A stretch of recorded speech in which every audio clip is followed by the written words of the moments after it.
நீங்க எப்படி வேணா நினைச்சுக்கோங்க அர்ஜுன். மொத்தத்துல நான் எனக்கு ரொம்பவே சந்தோஷமா இருக்கு. இப்பதான் எனக்கு மனசெல்லாம் சாந்தமா அமைதியா இருக்கு. நீங்க இவ்வளவு சந்தோஷமா இருக்கிறத பாக்கும்போது உங்க சந்தோஷத்து மேல யாருக்கனாவது பற்றுமோன்னு பயமா இருக்குங்க. அர்ஜுனுக்கு உனக்கும் கல்யாணம் பண்ணி வைக்க வேண்டியது என்னோட கடமை. இது உன் மேல சத்தியம். எனக்கு ரொம்ப ஆச்சரியமா இருக்கு. வலியில எதுவும் இல்ல. ஏதோ சக்தி என் உடம்புக்குள்ள வந்து சேர்ந்த மாதிரியே இருக்கு. நாளைக்கு நியாயம் கிடைக்க போகுதுங்கிற சந்தோஷத்துல இருக்கேன்.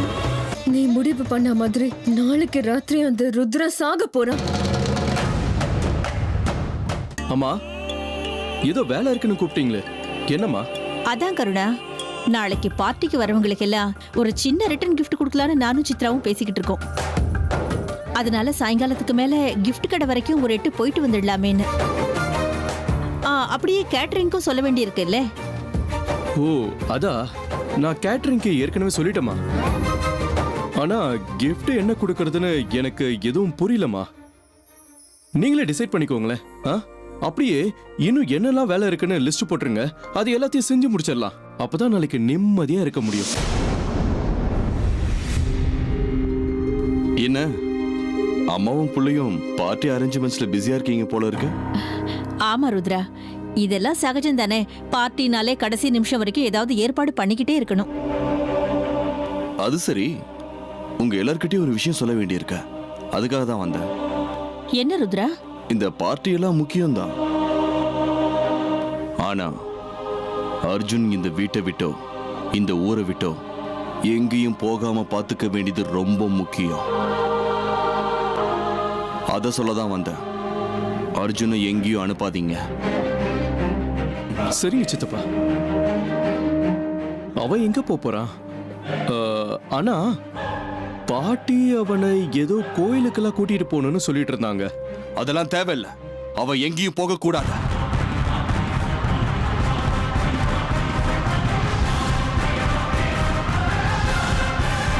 எதுக்கு ருத்ரா இவ்வளவு கோவப்படுற? கோவிலுக்கு போய் சாமி கும்பிடுறதுல என்ன தப்பு இருக்கு சொல்லு?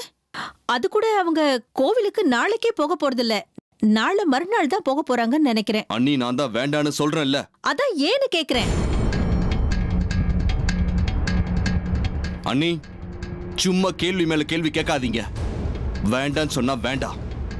இதுக்கு மேலே உங்க பிள்ளைய தொலைக்கணும்னு ஆசைப்பட்டா அனுப்புங்க. எனக்கு என்னாச்சு? நான் சொல்ல வேண்டியதை சொல்லிட்டேன்.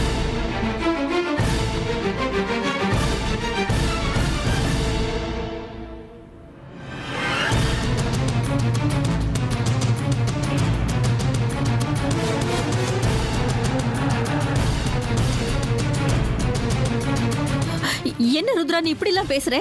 இத பாருங்க அண்ணி, என் மனசுல பட்டதை நான் தெளிவா சொல்லிட்டேன்.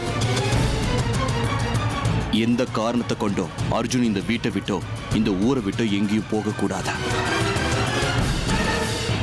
கரண், உனக்கு உன் தம்பி வேணும்ல? அப்ப அவனை காப்பாற்ற வேண்டியது உன்னுடைய பொறுப்பு தானே? ஆமா சித்தப்பா.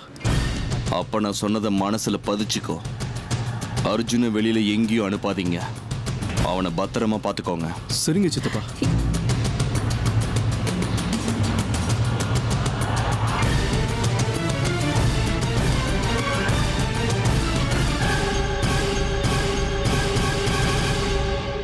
என்ன விஷயம் அது?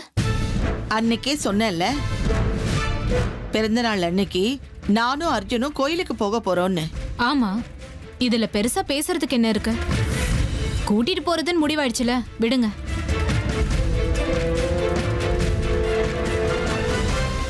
யாரு எங்க கூட்டிட்டு போறதுக்காக பேசிட்டு இருக்கீங்க? ஒண்ணும் இல்ல மாமா, பாட்டி அர்ஜுன. மயூரி, சலவைக்கு துணியெல்லாம் கொடுத்திருந்தோமே, வந்துடுச்சா? உன்னை பார்த்துட்டு வர சொன்னேன்ல, போய் பாரு. என்ன பாட்டி? இங்க பாரு, நாளைக்கு அந்த புடவை எனக்கு நிச்சயமா வேணும். போய் பாரு. சரிங்க பாட்டி. எனக்கு தலைக்கு மேல 1008 வேலை இருக்கு. ஒரு நிமிஷம்.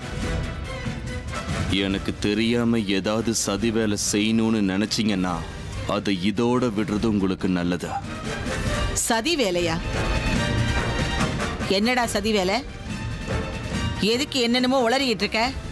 மா, திருட்டு பூனை கண்ணை மூடிக்கிட்டு பாலை குடிக்குதுன்னு எனக்கு நல்லாவே தெரியும். என்கிட்ட உங்க நாடகம் தேவையில்லை. நீ நினைக்கிற எதுவும் இப்ப நடக்க போறது கிடையாது. ருத்ரா, வர வர உனக்கு வாய் ரொம்ப நீளமா போயிடுச்சு. இல்லாத விஷயத்தெல்லாம் கற்பனை பண்ணிக்கிட்டு தேவையில்லாம என் பொறுமையை சோதிக்காத. இந்த திரிவேணிக்கு கோபம் வந்தா அதோட விளைவு எப்படி இருக்கும்னு தெரியும்ல. நீ வேணா ருத்ரனா இருக்கலாம், ஆனா நான் உனக்கு அம்மாங்கிறது நினைவிருக்கட்டும். என் வழியில குறுக்க வர்றதை நிறுத்திட்டு உன் வழியை பார்த்துக்கிட்டு நீ போறதுதான் உனக்கு நல்லது. தேவையில்லாம குறுக்க வர்றது நீதான். என்ன சொன்ன? அம்மாவா? அம்மா வேஷத்துல வந்திருக்கிற மிகப்பெரிய வஞ்சகி நீ. ருத்ரா,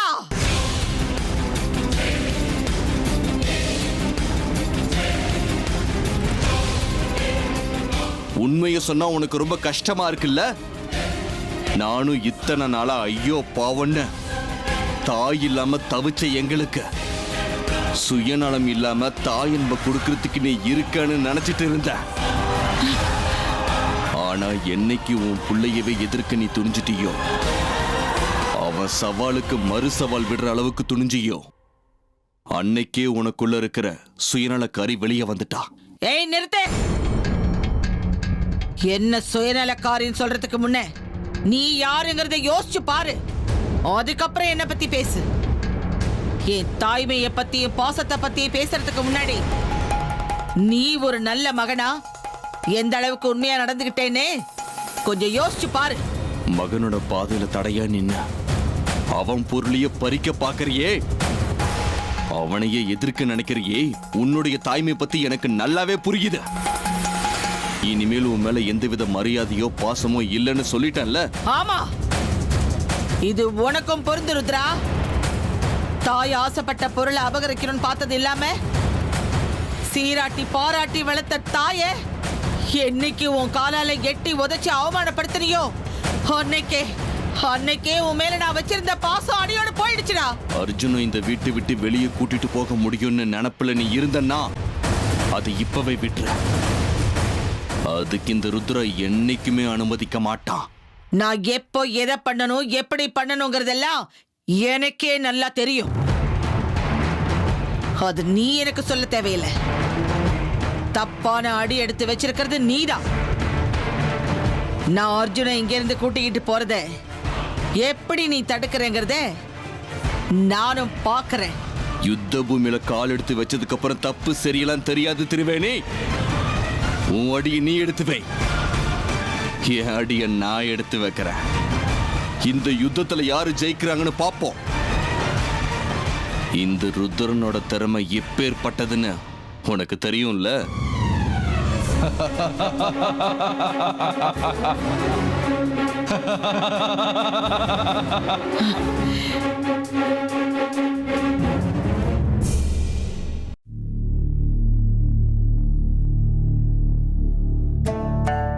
அப்பா எப்பேற்பட்ட அனுபவம் தெரியுமா? அப்படியே கனவு மாதிரி இருந்துச்சுங்க. இப்படி ஒரு அனுபவம் என் வாழ்க்கையில வந்ததே கிடையாதுங்க. நான் எப்பவுமே நினைப்பேங்க, ஏன் எல்லாரும் சாமி முன்னாடி அவ்வளவு நேரம் உட்கார்றாங்க, அதனால என்ன கிடைக்கணும்னு நினைப்பேன். ஆனா அதுக்கான பதில் இன்னைக்கு கிடைச்சிருச்சு. அதனால தானே நீங்க மணிக்கணக்கா சாமி முன்னாடியே உட்கார்றீங்க. ஒரு நிமிஷம் இருங்க அர்ஜுன், நீங்க எதை பத்தி பேசிட்டு இருக்கீங்க இப்போ? நான் உங்களை கீழே போய் சாமிக்கு விளக்கேத்திட்டு வாங்கன்னு சொன்னேன். விளக்கேத்துறீங்களா? ஏத்திட்டேங்க. அந்த சாமி முன்னாடி விளக்கம் ஏத்துன, அந்த விளக்கோட பிரைட்டான ஒரு அனுபவத்தையும் அனுபவிச்சுட்டு வந்துட்டேன். அப்படின்னா நீங்க சொன்ன மாதிரியே விளக்கேத்த கீழே போனோம்னா சாமி கிட்ட இருக்கிற விளக்கை ஏத்திட்டு ஒரு 2 நிமிஷம் கண்ணை மூடிக்கிட்டு உட்கார்ந்தேன். அப்போ ஒரு 2 செகண்ட் சொர்க்கத்துக்கு போயிட்டு வந்த மாதிரி இருந்துச்சு. எப்பேற்பட்ட அனுபவம் தெரியுமா? என்ன சொல்றீங்க நீங்க? கொஞ்சம் தெளிவா விவரமா சொல்லுங்க, என்ன நடந்துச்சு? ஆமாங்க, உண்மைதான்.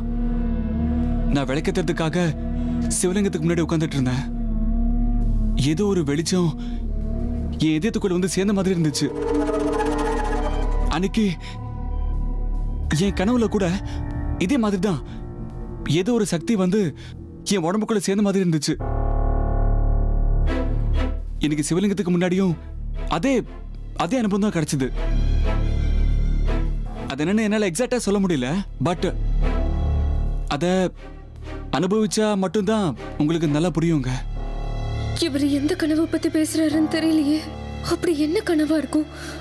அந்த கனவுக்கு என்ன அர்த்தம்னு கூட தெரியல. இவருக்கு வர இந்த கனவுகள் எல்லாம் ஏதோ ஒண்ணுத்துக்கு அறிகுறின்னு தெரியுது. அப்படின்னா இவருக்குள்ள ஏதோ ஒரு சக்தி வந்து சேரத்துக்காக காத்துக்கிட்டு இருக்கா.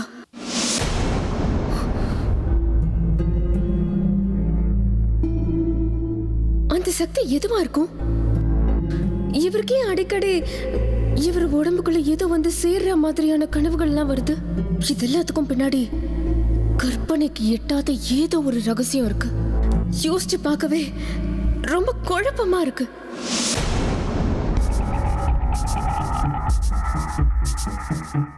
பாட்டி ஆ, வர சொன்னீங்களாமே, என்ன விஷயம்? வா மயூரி. நாளைக்கு அர்ஜுன கோயிலுக்கு கூட்டிக்கிட்டு போறத பத்தி உன்கிட்ட கொஞ்சம் பேச வேண்டியிருக்கு. அர்ஜுன இந்த வீட்ல இருந்து வெளியே கூட்டிகிட்டு போறது நாம நினைக்கிற மாதிரி சுலபமான காரியம் இல்ல. என்ன பாட்டி இது? நாம அவனை கூட்டிட்டு போறது கோயிலுக்கு தானே, அதுக்கு எதுக்கு இவ்ளோ பயப்படுறீங்க? மயூரி, தேவையில்லாம என்னை எந்த கேள்வியும் கேட்காத. இத சொன்னாலும் உனக்கு புரியாதுன்னு சொன்னேன்ல. சரி, இப்ப நான் என்ன பண்ணணும்னு சொல்லுங்க. இத பாரு, திடுதிப்புன்னு அர்ஜுனும் நானும் கோயிலுக்கு கிளம்பி போனோம்னா தேவையில்லாத சந்தேகம் தான் வரும். உனக்கு தெரியும்ல, எங்க 2 பேரையும் போக விடாம தடுக்கிறதுக்கு யாராவது முயற்சியும் செய்யலாம். அதுக்காக நாம ஏதாவது நாடகம் ஆட வேண்டி வந்தா அதுக்கும் நம்ம தயாரா இருக்கணும். சொல்றது புரியுதா? பாட்டி, அத பத்திலாம் யோசிச்சு மனசை குழப்பிக்காதீங்க. ஏன்னா ஆக்ட் பண்றதுல மயூரிய மெஞ்ச யாராவது இருக்காங்களான்னு சொல்லுங்க. எல்லாத்தையும் நான் பிளான் பண்ணிக்கிறேன். என்ன பண்ணணும்னு சொல்லுங்க. சரி, ஆனா அதே சமயம் யாருக்கும் எந்த சந்தேகமும் வரக்கூடாது. புரிஞ்சுதா? புரியுது பாட்டி. அது மட்டும் இல்ல, அந்த அமிர்தா மேல எனக்கு பயங்கர சந்தேகம் இருக்கு. அர்ஜுனை வெளியே கூட்டிட்டு போறது உங்களுக்கு எவ்வளவு இம்பார்ட்டன்ட்டோ அதே மாதிரி அவளை பத்தின உண்மையை தெரிஞ்சுக்கிறது எனக்கு இம்பார்ட்டன்ட். அவ யாரு, அவ என்ன, அவளோட பின்னணி என்ன, எல்லாத்தையும் கண்டுபிடிச்சாகணும். அது எனக்கு ரொம்ப முக்கியம். என்னோட எல்லா சந்தேகத்தையும் நான் தெளிவுபடுத்தி ஆகணும். கண்டிப்பா நான் மனசுல நினைச்சதை சாதிச்சே தீர்வேன். முன் வச்ச காலை பின் வைக்கிறதுக்கு சாத்தியமே இல்லை பாட்டி. என்னோட எல்லா சந்தேகத்துக்கும் பதில் கிடைச்சே ஆகணும்.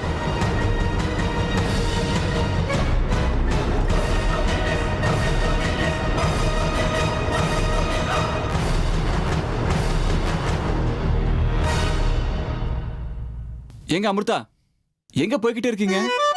தூங்குறதுக்கு ரூமுக்கு போறேன். ஏன், என்னாச்சு? நீங்க தூங்கலையா? டைம் ஆச்சுல்ல, எல்லாரும் படுத்து தூங்கிருப்பாங்க. அது வந்து இன்னைக்கு கொஞ்சம் ஓவரா சாப்பிட்டுட்டேன் போல இருக்கு. அதுலயும் அம்மா செஞ்ச சாம்பார் பிரமாதமா இருந்துச்சு. அதனால ஒரு 2 வாய் அதிகமா சாப்பிட்டேன். இப்பவே போய் படுத்துட்டா ஜீரணமாகாம வயிறெல்லாம் ஒரு மாதிரி வலிக்கும். அதுக்கு இப்ப என்ன பண்ணணும்னு சொல்றீங்க?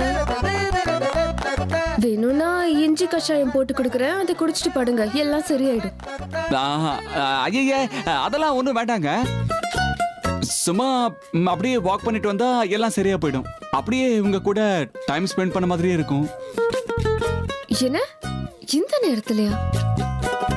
இந்த நேரத்துல அப்படியே நடந்து போனா பாக்குறவங்க மூளை குழம்பிடுச்சுன்னு நினைப்பாங்க. வீட்லயும் எல்லாரும் பயந்து போயிடுவாங்க. நான் வரமாட்டேன். வேணும்னா நீங்க போயிட்டு வாங்க. என்னங்க, உங்க புருஷனோட சின்ன ஆசை கூட நிறைவேற்ற மாட்டேன்னா எப்படிங்க? நாளைக்கு வரை எனக்கு பிறந்த நாள், அதனால கொஞ்சம் கருணை காட்டுங்களேன்.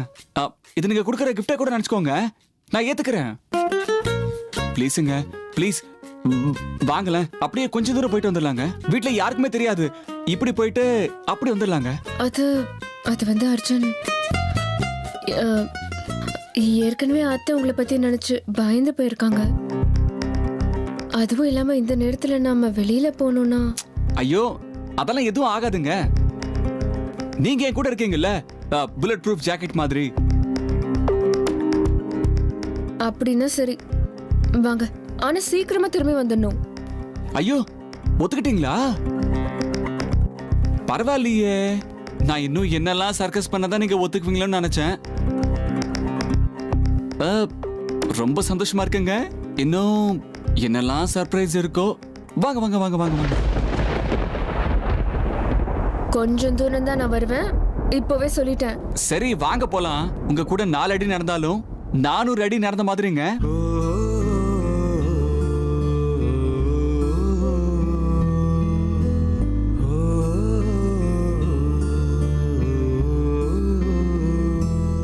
ஏன் அப்படி பாக்குறீங்க?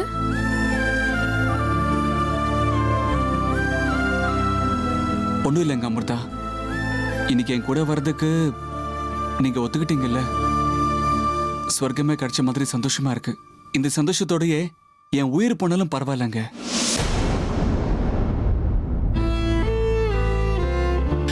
Sorry sorry sorry sorry sorry.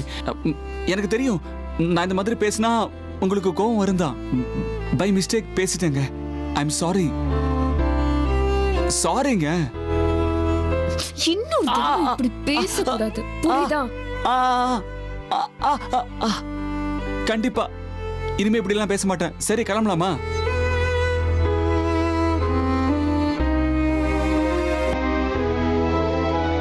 என்னமோமா, நான் சொன்னதெல்லாம் உனக்கு புரிஞ்சுது இல்ல?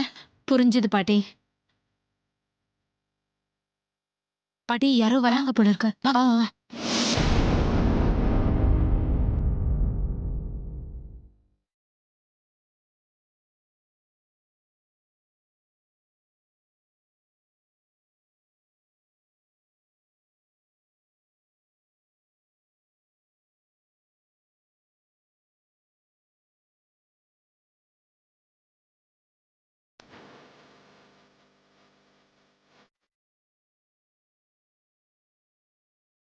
பாட்டி, இவங்க 2 பேரும் இந்த நேரத்துல எங்க வெளியில போறாங்க?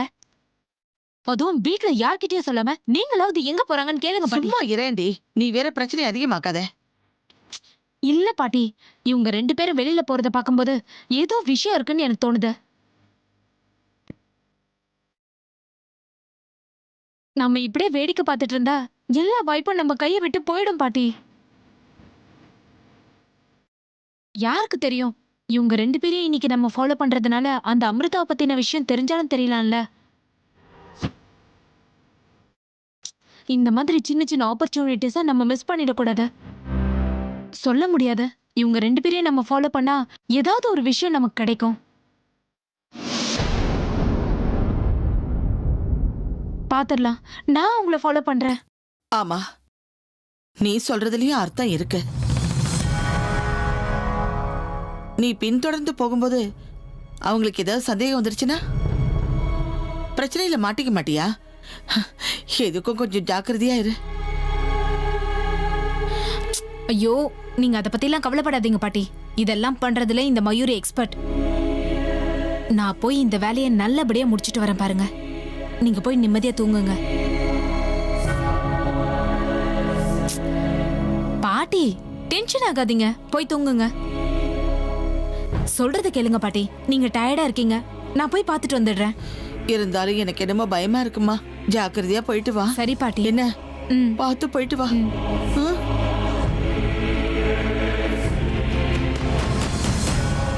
ஏ அமிர்தா, இந்த மயூரி கண்ணில் மண்ணை தூவுறது அவ்வளவு சுலபம்னு நினைச்சிட்டு இருக்கியா? இரு, உங்க 2 பேருக்குள்ள என்ன ரகசியம் இருந்தாலும் அதை இன்னைக்கு நான் கண்டுபிடிக்கிறேன்.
மொத்தத்துல நான் காத்துக்கிட்டு இருந்த அந்த நாள் இப்ப என் கைக்கு பக்கத்துல வந்தாச்சு.